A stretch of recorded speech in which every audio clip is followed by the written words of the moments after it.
So let's start with this. So background: who are we? Why are we talking about this? An intro that will be familiar to folks who've attended a lot of our stuff in the past. We do a whole bunch of free stuff. We all work for this company called Prenger Solutions Group.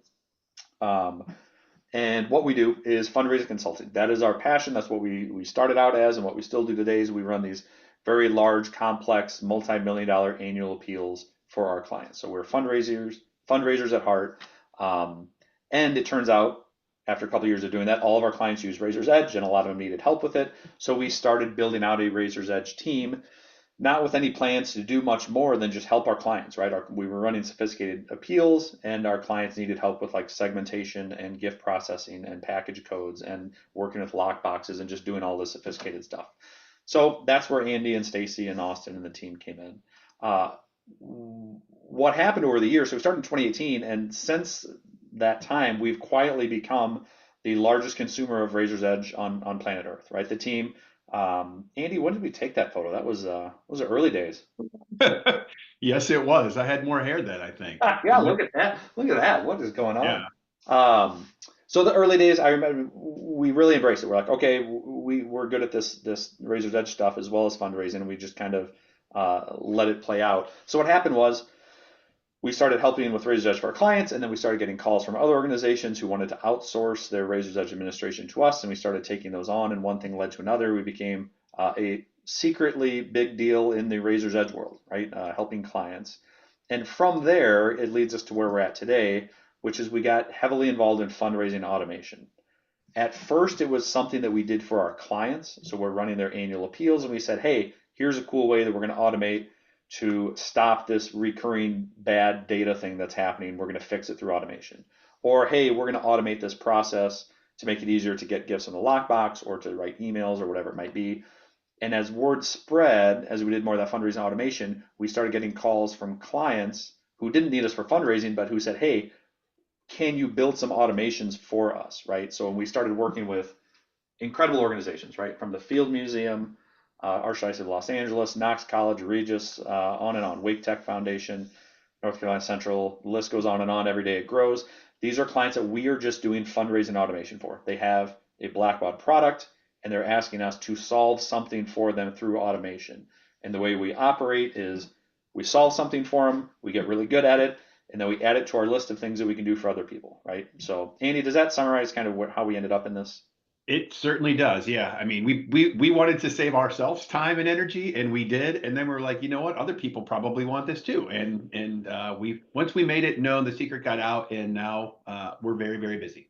So, so busy that we actually had to brand it, right? So we called this service in some of the software solutions we built, we call it AutomateGenius. So if you hear that around, AutomateGenius is our automation service of PSG. We needed AutomateGenius because we had another tool out there that Mr. Menke built called AskGenius, which helps you set ask amounts at scale. And many of the people on here I know use that already. It's a great tool. We're proud of it.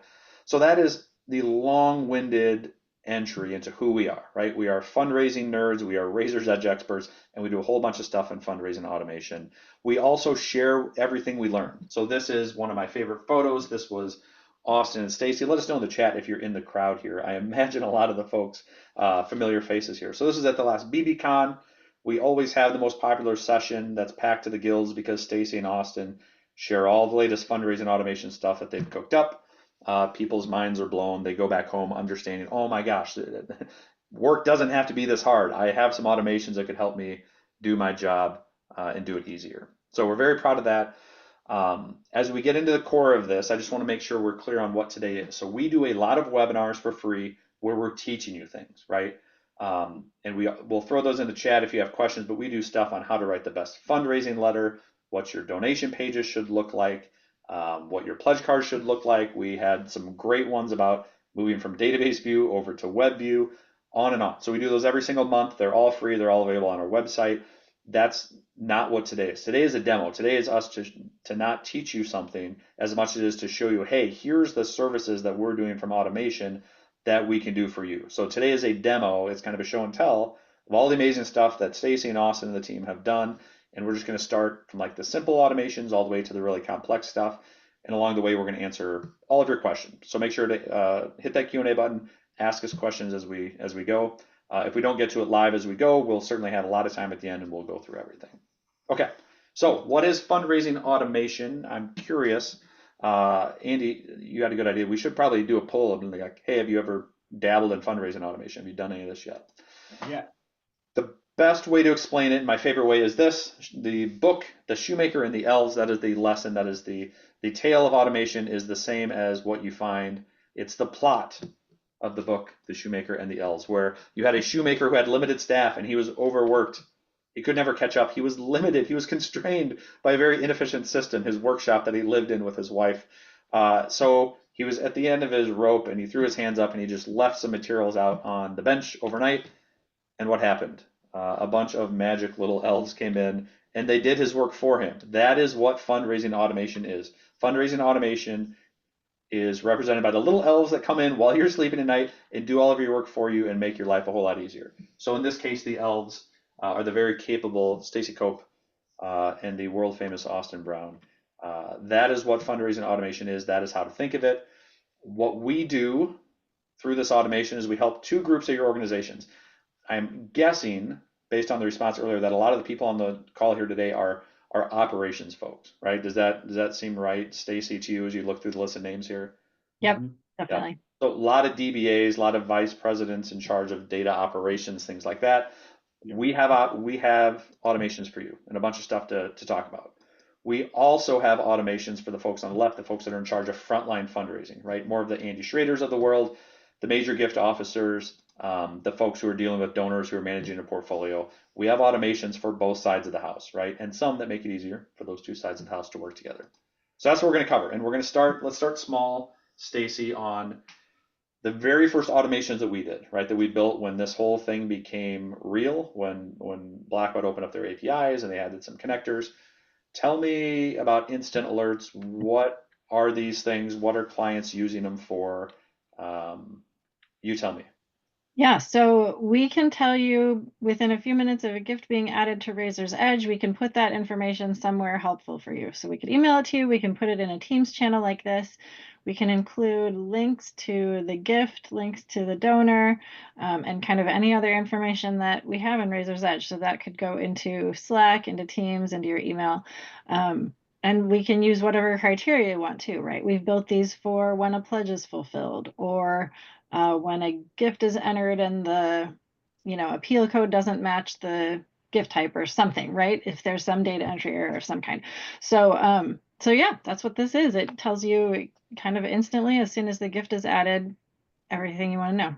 So if you had like temps that were entering gifts for you or something, you could set up, give me an instant alert anytime somebody leaves a campaign field blank or something like that.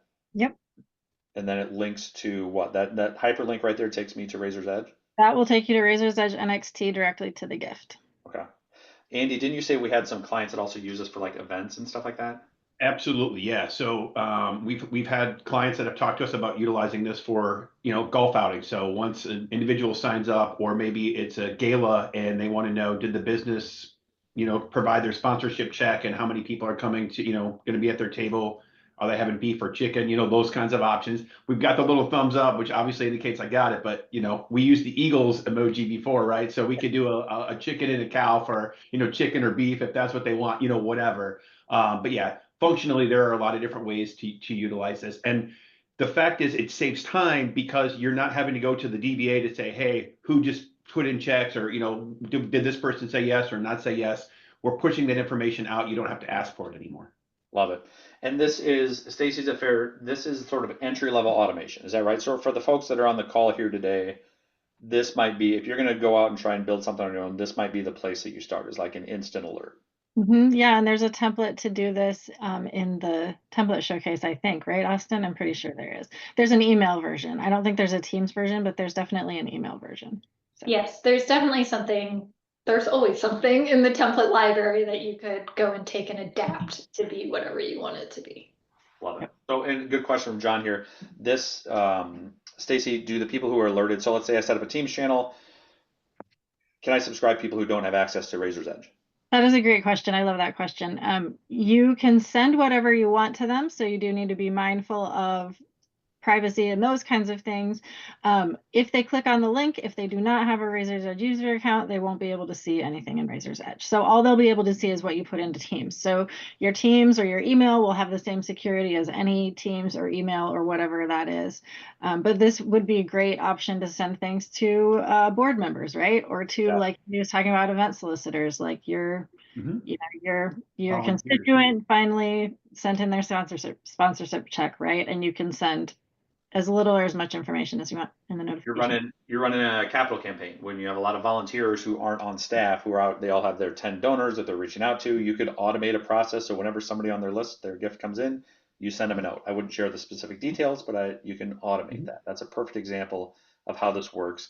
So let's take it to the next step, right? So I think we did a whole session on the daily digest that we call the fundraiser's best friend. So who wants to talk to me about the daily digest and what we're looking at here? I can do this one too. Yeah.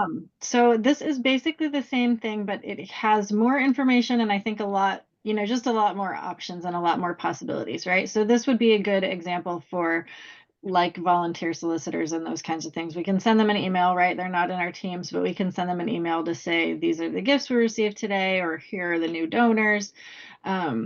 And the same deal, right? In this particular one, we put in the gift date and the gift type and the amount and the fund, but you could also include the solicitor. You could not include any of that information and just have the donors' names, or you could say, we got 4 gifts today, or, whatever it is, right? So the options are all over the place. So be thinking about that as you're listening to the rest of this presentation. We can do anything. And if I can jump in here quick, Nick, this is one, and it just became super relevant. I talked to somebody who's very interested in utilizing this exact automation in their system. And right now, after all the gifts are entered, she spends a couple hours a day kind of sifting through who did what and then parsing it out to individual gift officers, right? Where the daily digest would be able to say, okay, if I'm assigned to Craig, Danielle, Bill, and Martha, I'm getting the email letting me know that they made gifts, or that something has recently happened to somebody in my portfolio, and it allows me to follow up with them, as opposed to her kind of having to prospect out for each of those individual people and then send that information out. So in her world, it's going to give her a whole bunch of time to do other things that are more impactful in the office than kind of organize and sort out people's next steps, within the frontline fundraisers.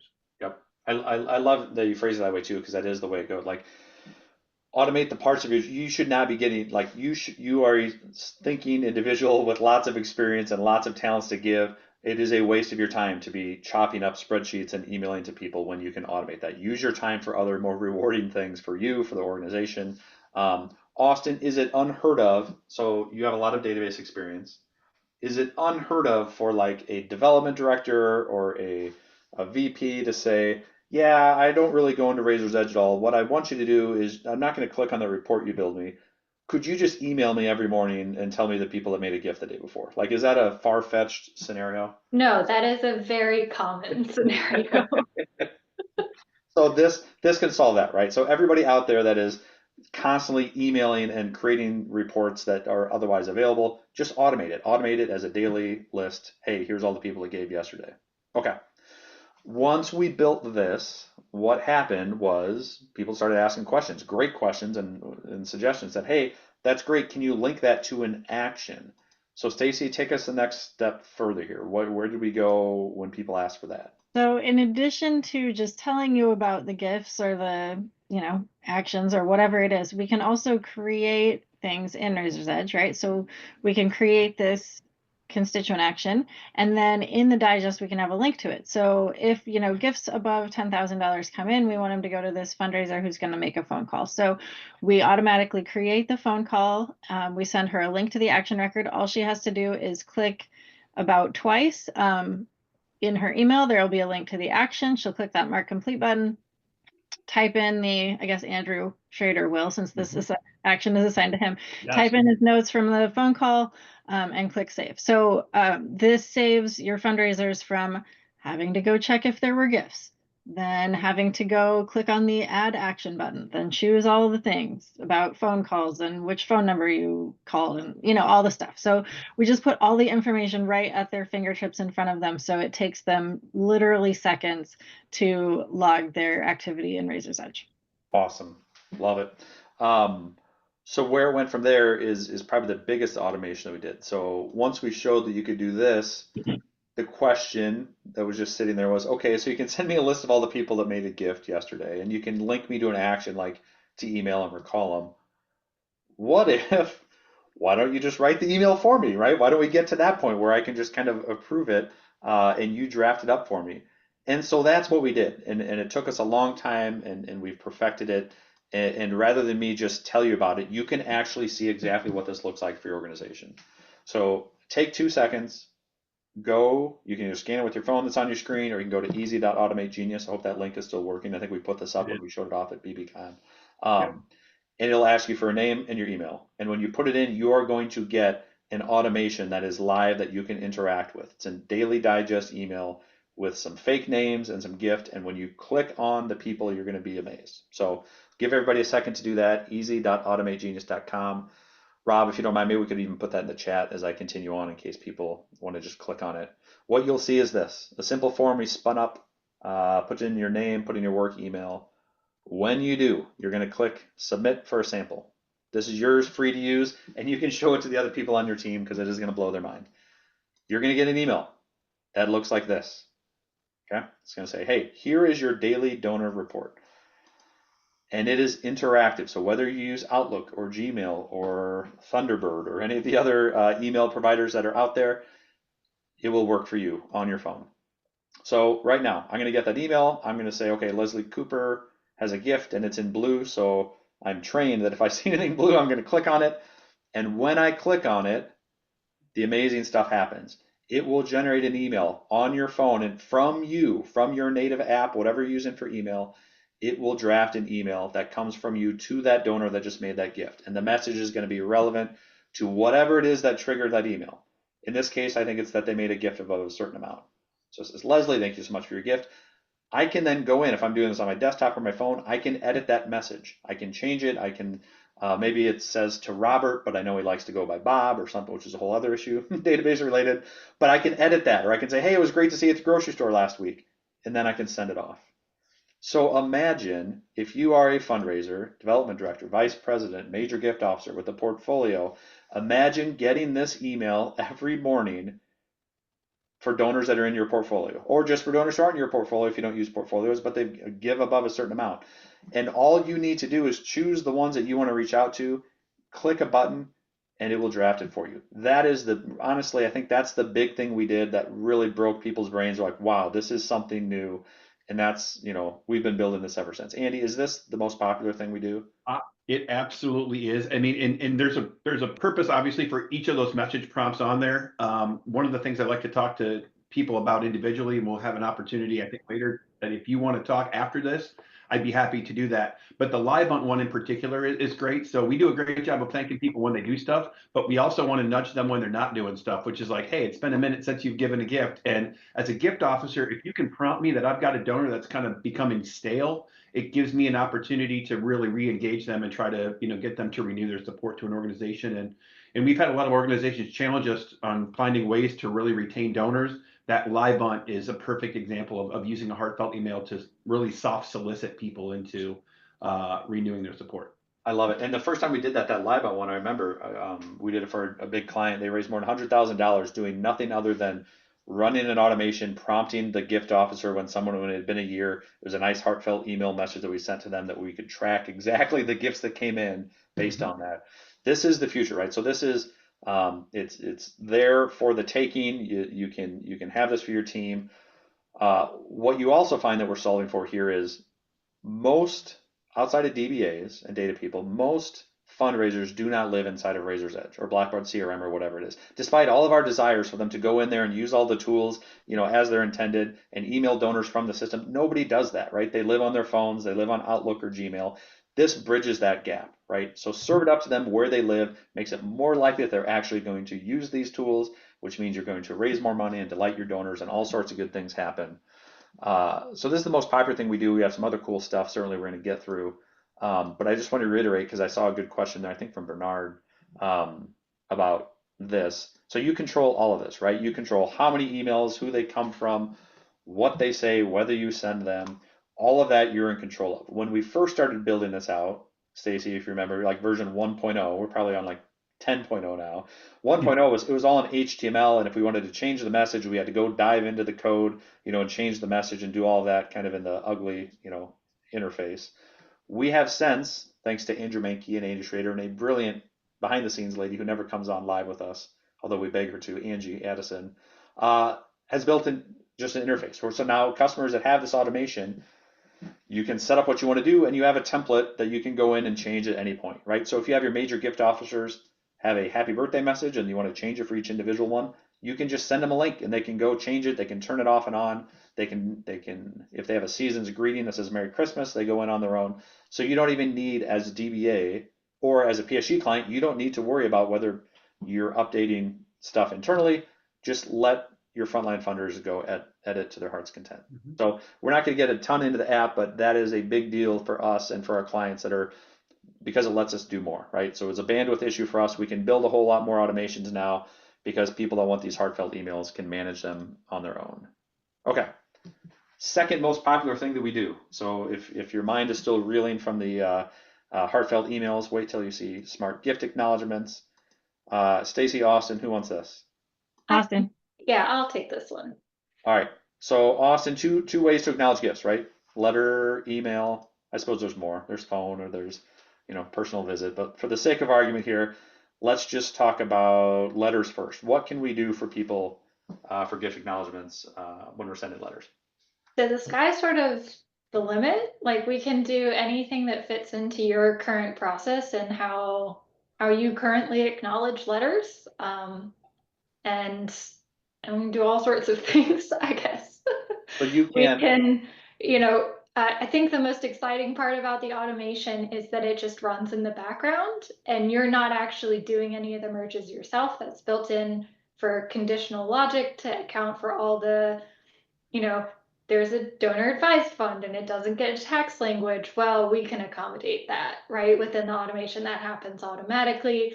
You can use different templates based on campaign fund appeal, based on letter code, based on solicitor. You can have it signed by different people. You can have wet signatures and dry signatures.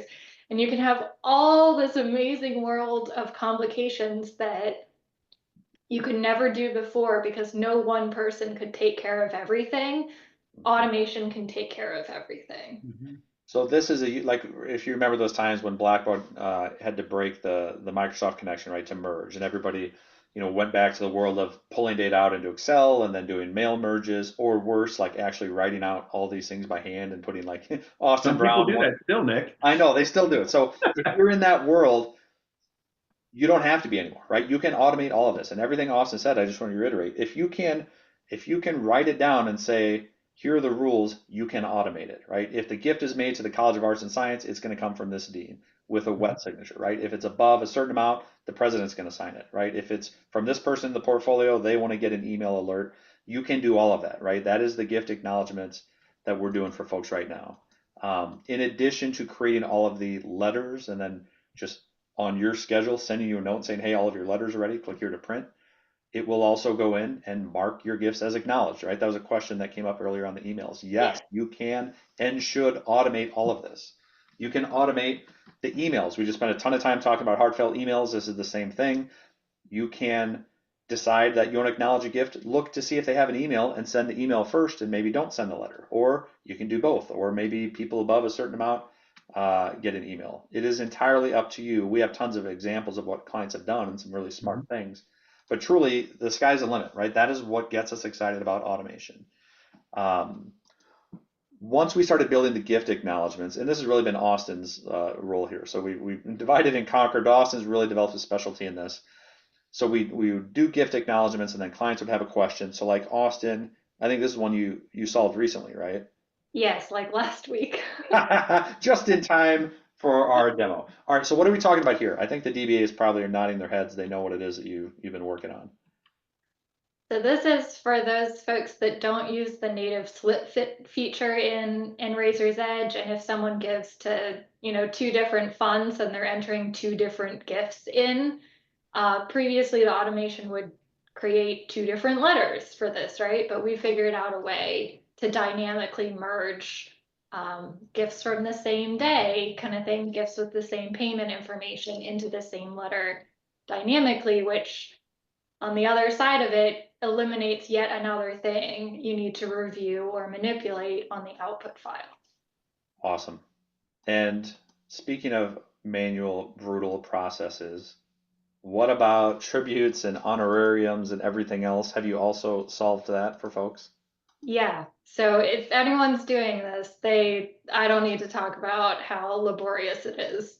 They know. And it's really like doing a whole nother merge process on the back of a previous merge process, right? It's just tedious. And what we can do is include that in the acknowledgement process so that tribute letters are merged in immediately after the donor thank you letter, right? So it's not two processes that you're doing separately and then you have to collate them together afterward to give to the person who reviews your letters, right?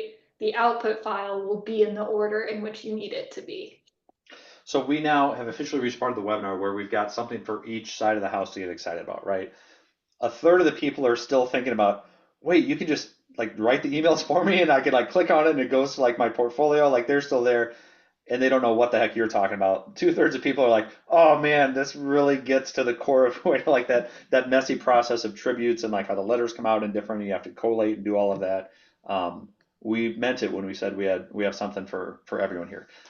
Also, just a housekeeping reminder, lots of questions in the chat. That's great. Austin's really good at that. Hit the Q&A button to make sure that we get your questions because your question will get lost. And I want to make sure that we answer everything that people ask of us here today. So don't be afraid. Use that Q&A button. They're all piling up there and we'll get to them momentarily. Okay. Austin, sorry, is this still more on the where we just Yeah, loaded? we have more screenshots. We love a good screenshot.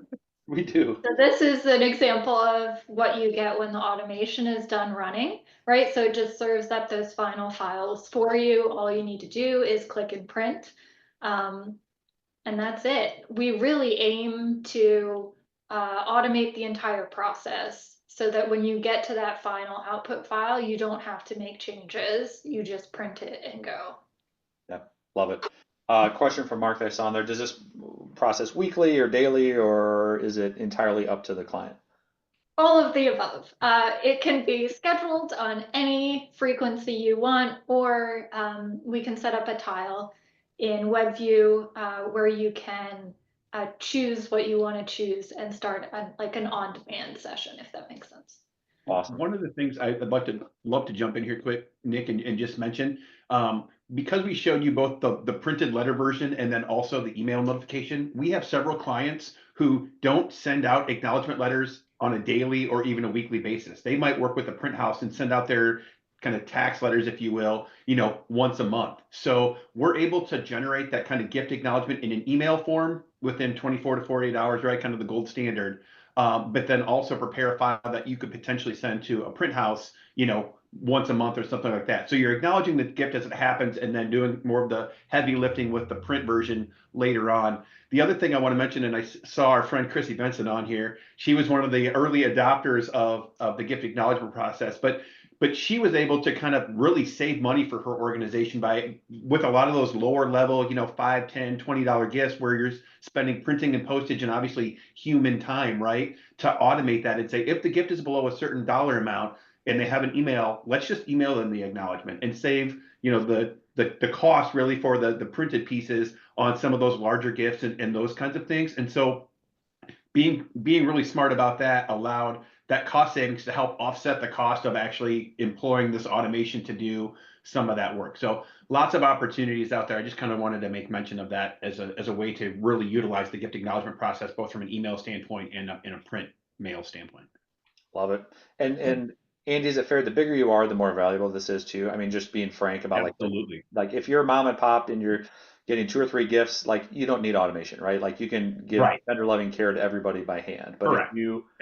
The bigger you are, the donor portfolios, major gift officers, volume of gifts, like it becomes a life changer. Well, and I think too, like, we've got a lot of universities on the call. We work with universities, right? Where it's not, they don't have like 1 or 2 or 3 templates for their thank you letters, right? Each school, or dean has, like different letters that they use, right? So all that conditional logic that Austin's talking about, it's not just like, hey, they need a thank you letter, but they need a thank you letter with, this logo or this, like header and footer, those kinds of things. Like we can automate all of those components so that, and even route them to different people, right? So like you need live signatures. It's not one person going around getting 50 different signatures. It might be 5 people each getting 10 signatures based on how your organization is set up. So we you just really take ruined all of those decisions into consideration when we're building this for people. you just ruined the life of some poor intern at the college whose job was to walk around and get signatures. And it Right, was the greatest, it's the right. greatest internship that is, right? You stop, everybody's always got candy at their desk. You gotta put your earbuds in. That, or if you have somebody that's been trying to retire for the last 5 years and you're holding on to that person because this is their job, you can finally let them retire and potentially replace at least part of their responsibilities with an automation. So Yes. they can spend more time reading books and on the beach, and you can still get your thank you letters in a timely fashion. There's not an organization on the planet that doesn't have better, more things they could be doing if you could get rid of the brutal manual stuff. Right. Okay. All right. Post-event letters. Austen, this is like a cousin of the same thing, right? So you've had a It's big along the same vein. you've had a big event. Everybody did like a paddle raise and a silent auction and everything else. There's that annoying thing where afterwards you're going to send letters, but it generates a letter based on every gift, which is annoying because Nick bought 3 or 4 things. I don't need 3 or 4 letters. You've solved that? Yes, so we can take a group of gifts coded to the same thing, however that's coded in your system, and we can produce one summary letter per constituent.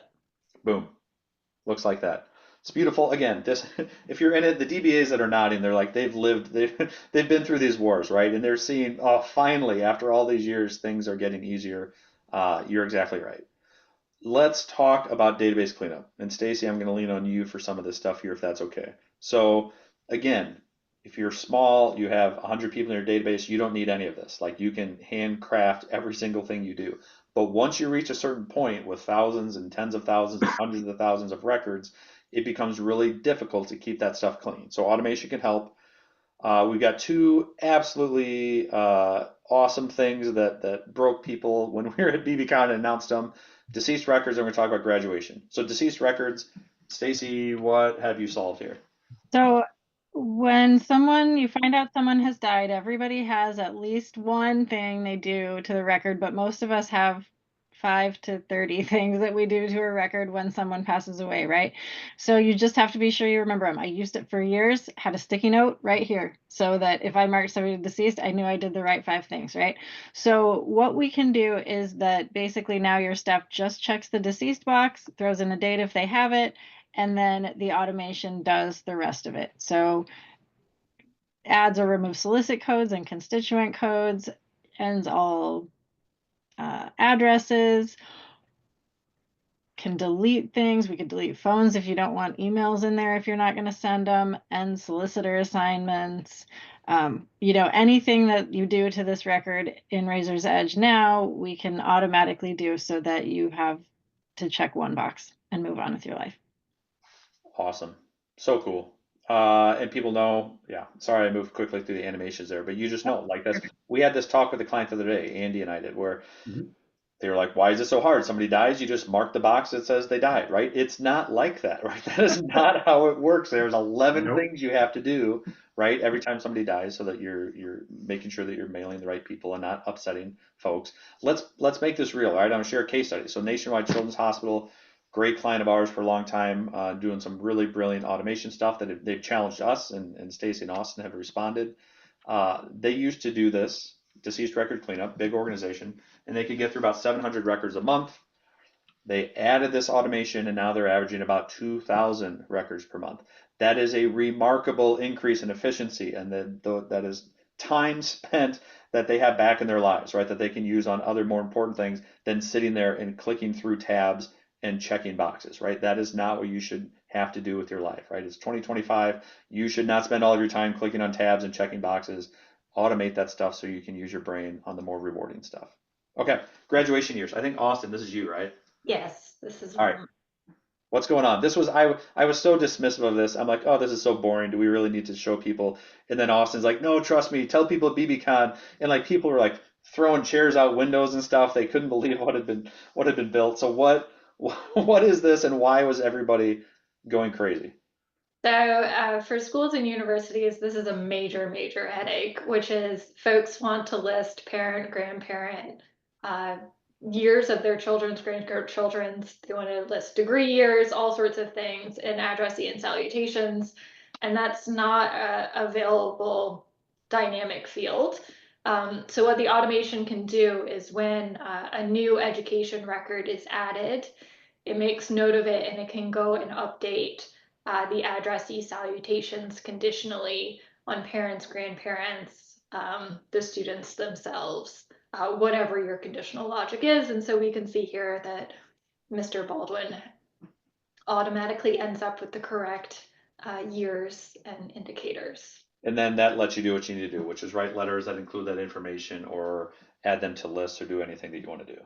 And yes, and the best part about it is I think most people are doing this on like a monthly or a quarterly basis, and it's this horrific process of trying to export things out and manipulate it in Excel and bring it back in.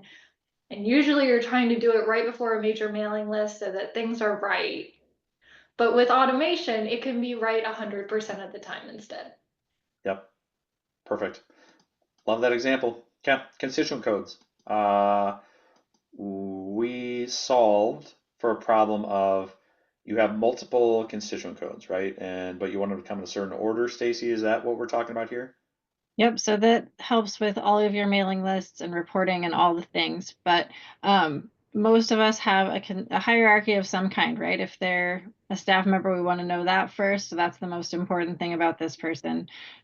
So we have this list of the order that they're supposed to appear in, depending on what's going on. Maybe they joined the staff after they were already a Legacy Society member and their codes are all in crazy order, right? So Power Automate can go in and find all this stuff and fix them and put them the way they're supposed to be without you having to do that. And I have spent many, many, many, many hours going through queries and clicking on a constituent code and clicking the up arrow button a bunch of times. So believe me, And this this is way better. and this runs just all the time, right? So It also runs all the time, so it's always right. outstanding. What a time to be alive. Let's talk about phone numbers, but I don't want to go into all. You guys have done so much with cleaning up phone numbers. It's a huge deal. I just want to highlight maybe one or two, right? So here's all the stuff that you've done for some of our bigger clients, right? Notifying you, getting notification if a phone's invalid, like cleaning up numbers, all that good things, moving spouse cell to the partial record. Tell me about this cool thing you did where noticing if a cell phone is entered as a home, which is important because a lot of our clients will do text to give campaigns, right? Or they need to know if something is a cell phone or not. Austen, I thought this was so clever. Tell the group what you did here. So what the automation does is it identifies home phone numbers that were added recently, and it compares the area code of that phone number against the preferred state in this table. And if they don't match, right? So this one has an area code for New York, and let's say it's me and I live in North Carolina, right? 315 isn't going to appear for the North Carolina line, and therefore we know it's a cell phone. That is so clever. And then, so you know it's a cell phone, and then you can just move it automatically. Yeah, we just changed the type, and Yep. that's it. Change the phone type. So it's done. It runs automatically. It's another backstop. Like that is the world now. It's yes, there's still manual entry and there's bringing gifts in from lockboxes, import files and all that. But automation can be a backstop against all the common dumb things that happen. I like the automation that just looks for the word Gmail spelled wrong, right? And updates it because that is at least 10 people a day at large organizations are getting their emails typed in with the A and the I reversed for some reason. That happens all the time. You can train people and you can you can give them a gift card if they don't do it. You can do all that stuff or just build a dang automation that just corrects it right when it happens. Okay. Importing data. This is the last one, then we'll take a bunch of the questions because I see I'm piling them up here. So Stacy, we have a lot of clients. I imagine a lot of folks on here have Razor's Edge or Blackbaud CRM or Ultra or whatever it might be. And then they have others. They have like an event module software, or like some of our clients, large Catholic dioceses have the diocesan data, and then they have 150 parishes with silos of data, and they have to compare those and bring them back and forth. Tell us about this magic lookup folder and how it works. So basically, it does all the typing for you to look up a bunch of records in the CSV. So you drop your CSV into this folder, and then Power Automate will go line by line, and it'll search for people with their address, their name, their their phone number, their email, and it'll actually, what it's doing is it's actually using the same search criteria as if you were typing all of those things into Razor's Edge. And then it will create an output file for you, or 3 output files, or whatever kind of that you want, right? So it'll send you one where we found no matches. Those are easy to deal with. You import them, right? It'll send you a file of people that we found one match, and it'll say, we're pretty sure this is the same guy because it has the same name, the same address, the same email address. So then you assume those are good matches, right? And then you'll hopefully have a very small list of people where it found 3 people named Andrew Menke or something, and then you have to go and look at those and figure out what to do. But you're left with a very small subset of ones that you have to manually mess with, right? So it just saves you mountains and mountains of time, and it saves you from creating a ton of duplicate records. So love it. So if I have we have a special event, I've got an Excel spreadsheet with 100 names on it. I can drop that Excel spreadsheet in the folder. It's going to go look and it's going to find constituent IDs and put it on that spreadsheet. So then instead of 100, I have 33 that I know are matches that I can just globally import, 33 that I want to look through to make sure it's right, and then 33 that I would have had to do manually anyway, but now at least it's cut down. Is that Yeah, that's exactly right. the reason you call it the magic folder? That's super cool. And that's a SharePoint thing. That's just like sitting on SharePoint. They just Yep. drag the file over there. Yep. And once we build that with the criteria for whatever kind of files you're getting from that organization, you can do that as many times as you want. And whatever you put in there, it'll send you back results for. So that's ears should be perked up right now. If you are at an organization that is bringing data in and out, right, in a frequent, which happens all the time because your tech stack is now bloated and you've got event software and you've got, fundraiser stuff and you've got, day of giving stuff and you just have admissions is sending you the list of new students, the new parents. Like if you're doing a whole lot of that, you've got to talk to us because your life just got a whole lot cooler.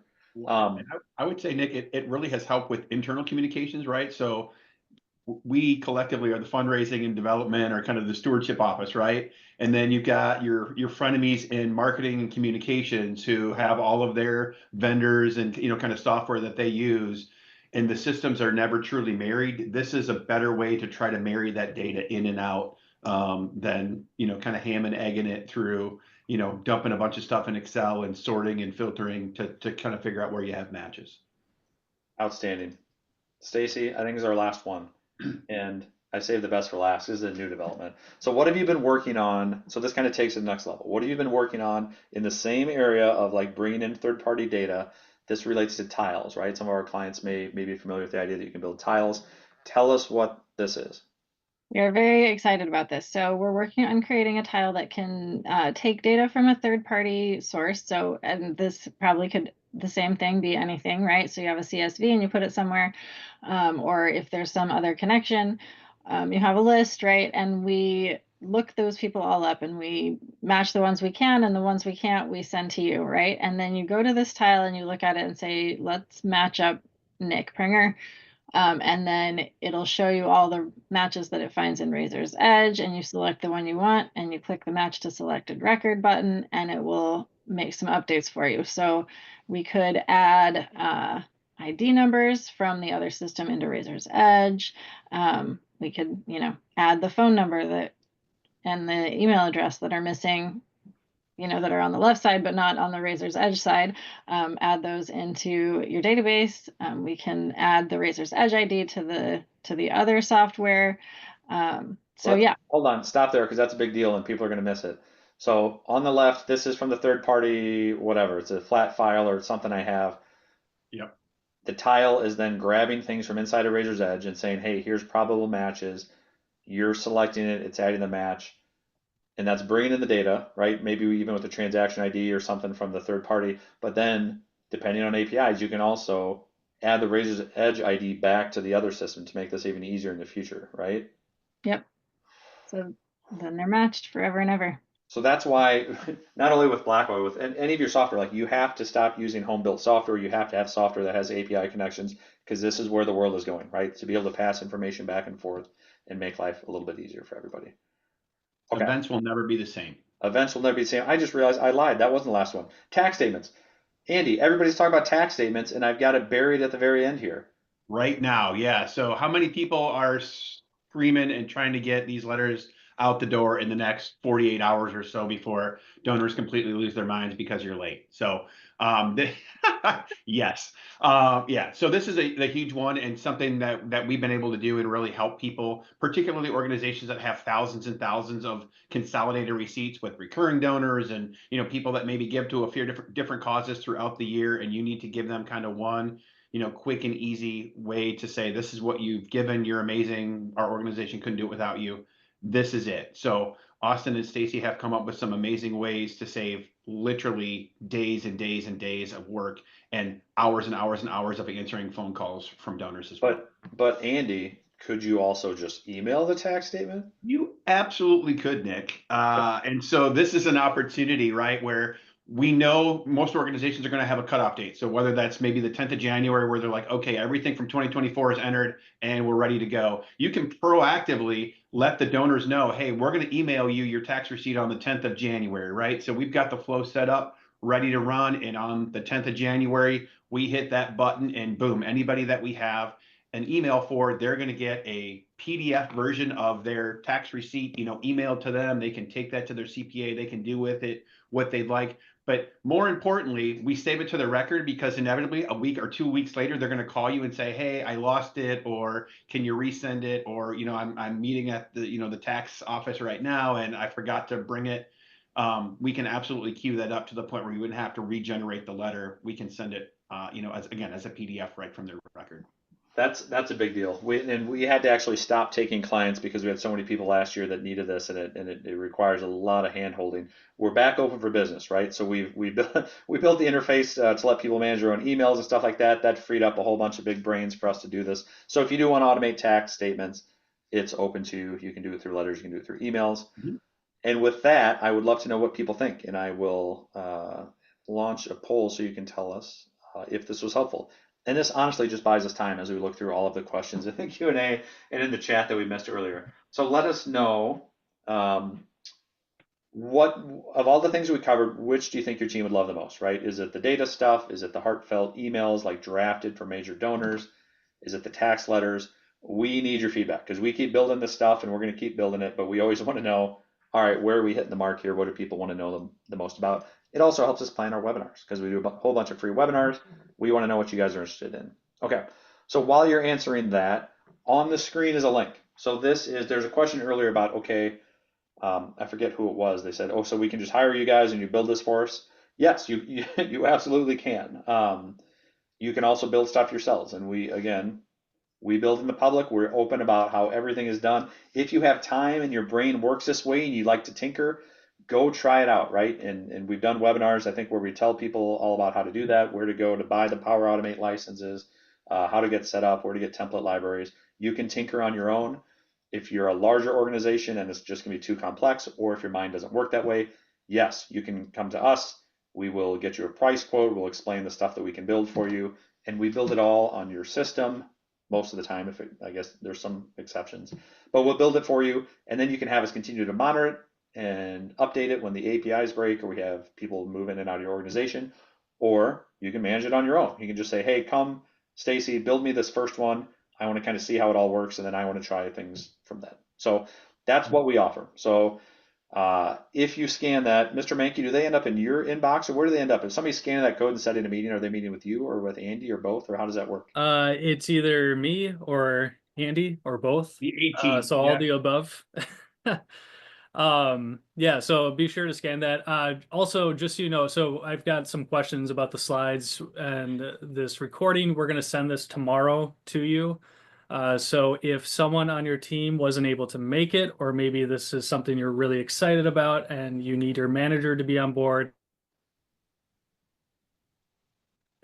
you can forward that to them. They can get access to it. Also, a little trick I learned is that if you schedule a meeting with us and then tell your manager that you scheduled a meeting with us and they have to watch this video before the meeting, that works really well. So schedule the meeting, send it to your manager, whoever needs to see it, and then Andy and I will be happy to meet with you.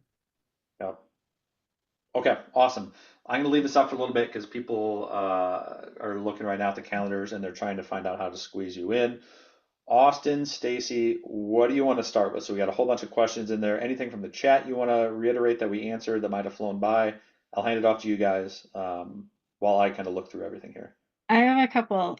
So there were a couple of questions about the deceased things. So one was about addresses and salutations and about spouses. So yes, the answer is we can deal with both of those things. So we can update addresses and salutations for a surviving spouse once the other spouse has died, and we can also do the awful and hated spouse flip, right? So you have a full constituent spouse who dies, the non-constituent spouse is still living, and you want to flip them, so you got to like write down all their names and dates of birth and everything and put them in the right place. So we can actually do that automatically through too, which is super cool. The other question I wanted to address are there automations to clean up duplications? It kind of depends, right? But we do have an automation that sends you a notification if we think a duplicate constituent has been added to your system. So basically it sends you an email and says, Andrew Schroeder was added to your database today. We think he might be this Andrew Schroeder guy we found here. Go check it out. So it doesn't actually do any of the cleanup for you, but it can help bring the most likely and most recent duplicates directly to your attention.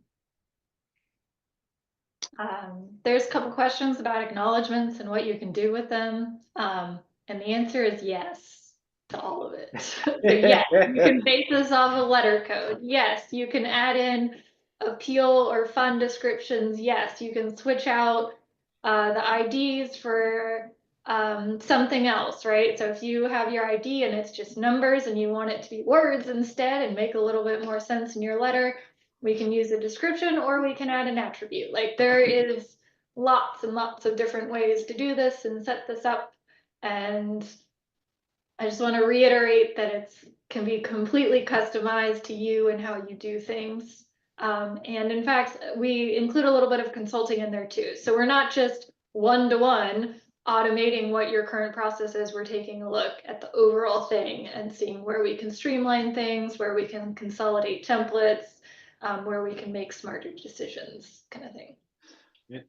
I would say, Nick, just to kind of follow up with Austen, and that's the fun part for Andrew and I is in being able to talk to clients and kind of get a sense of what their challenges are, right? Most of the things that Stacy and Austen have created have come out of clients saying to us, hey, we have this issue. Can you solve it with automation? How does this work, right? So you challenge us. Mostly Andrew and I say yes, and then Stacy and Austen scream at us for saying yes to something that they haven't yet created, and then they create it, and then clients absolutely love it, and then we tell the world, right? But that's kind of been the fun part for us is because everything is built custom, right? It's not like we've got it, we're just slapping your logo on it and like, boom, here's your automation, here you go. We really are working in a consultative environment with you, with your team to kind of figure out what people want, what they don't want, what are your pain points, and then building automations to really fit those needs. So we've got lots of different clients and lots of different types of organizations, and we've been able to find automations that work, to really optimize each individual's organization.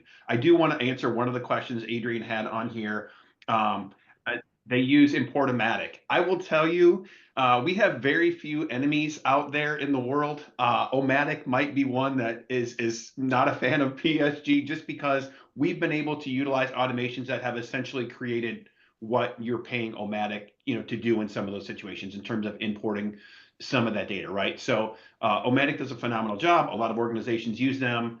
Oh, look at you! Look at you walking it back now. I'm here to tell you that there are other ways to go about doing some of those things, right? And we have found a way to do some of those things, and obviously some of the things that we showed you, we're able to do that today. If you're using Importomatic or Importacular to do something complex, like you will still need them. If you're using them as a tool to do, most people, if you're using a very robust tool like that, really just to reorganize data. You could do it through an automation and at the same time have the automation clean up the data as you bring it in, right? And kill two birds with one stone. Let's do a rapid fire here on some other questions I saw. Pamela asked, can you buy training to help learn how to set up some of these things? There's a bunch of people that message about pricing and stuff. I'm gonna do something crazy, and I'm gonna be as open and transparent as anyone should be. I'm gonna share our internal pricing here of like what we charge to do all this stuff. So hold on, I gotta find it. And the reason we do this is because at PSG, there's nothing more annoying than when you're like looking at a product and like you can't find out what things cost, right? And you have to like dig all around. It's just so incredibly annoying. The way we work is we build stuff for you. Okay. If you want it, we will come, we'll build it for you. We'll probably help you decide how to make it even better. There's a setup fee, and then for us to maintain it, if you want us to maintain it, there's an annual fee for us to continue doing that. This is what the pricing is as of today. It changes daily as a client comes along and they say, hey, we found something really cool. Let's add it to the list. We update this. I would also note Mr. Menke is a complete pushover. So if you talk to him and you end up doing multiple automations, he will throw in discounts like crazy. So you don't need to have a giant setup fee if you're doing like thank you letters and tax letters, and it's a similar thing. So, but I do want to answer, this is what things cost. So for the easy stuff like digests, there probably isn't even a setup fee, right? An instant alert, it costs you $1,000, right? It depends on what you need. But I just want to be clear. So low end, a couple $1,000, high end, complex stuff. We have clients that are spending $50,000 a year on like really powerful automations that are freeing up 2 or 3 full-time positions, right, to do other things. So that's what things cost. We are not built to provide training. So we offer free webinars all the time. We have webinars on what we've learned. We show off, we teach people like, hey, here's where to go. But we don't sell hours to teach you how to build Automate. The more effective thing is for you to pick an automation, have us build it that you can follow along in it. We build it, so that you can then carry it forward, right? So we don't do hand holding or training hours. We do work with a lot of clients to say, come build the first one, and then I want to see if I can take it and run with it from there. We also, question from Carol, this is specific, she's at a diocese, I think. Have you worked with Ministry Brands, Family Suite, Parasoft? Yes. In fact, when Stacy was talking about that magic folder thing earlier, the magic folder was built to solve the problem you're talking about. Diocese on Razor's Edge, a bunch of parishes on Family Suite, data flowing back and forth. How do we add IDs from one to the other and make it all clean? Carol, that is absolutely the use case that we've solved. So you should you should reach out, use that QR code or set something up, or we can follow up with you because we can handle that for you. What else? Mr. Menke, did you see any on here that I've missed that we need to tackle, or Stacy or Austen? There was a question about class year for that addressee update one, that if a class year is changed, can the addressee be updated? And the answer is yes. Love it. Mr. Menke, I saw somebody that asked if you live in St. Paul. Do you have like a neighbor on the call here that like said, hey, weren't you the guy out shoveling the walk yesterday? I do. Grocery Yeah. store yesterday? Was it the accent that gave it away? Don't you coach my daughter in hockey? All right. So I think we tackled it all. So where to go from here? One, make sure to sign up for our newsletter. It's where you hear about all of our webinars when we tackle and teach stuff. Number two, if this interested you at all, your job is to get this recording, share it with other people in your office, and book a meeting with Andy and Andrew. Use that link. Book a meeting. It is not a pressure sales thing. It is a, hey, here's what we're dealing with. It's consultative. How would this work for us? They're as open and honest as anyone on earth, and they're extremely knowledgeable. That their jobs, their days are filled with one-on-one meetings with clients, explaining things that automation can do, and then you decide when you want to move forward. It's not usually if, it's usually when. Like, do you have to wait till next budget season, or can you do it right now? That's where we go. So, email goes out when? Goes out tomorrow. You'll see it tomorrow. So look in your inbox by tomorrow. If you don't see it, it is in your spam folder, or you snuck into the webinar in somebody else's email, and they're the ones that got the link and the slides and stuff. But all of our information, contact information is on the web. Look us up at Prenger Solutions Group. We really appreciate all of you. Thank you for all the folks, the familiar names and faces on here. Thanks to all the clients that are on here that joined in just because they like to hang out with us. Look forward to working with many more of you. Stay warm out there, and we'll catch you on the next one. Thanks, everybody.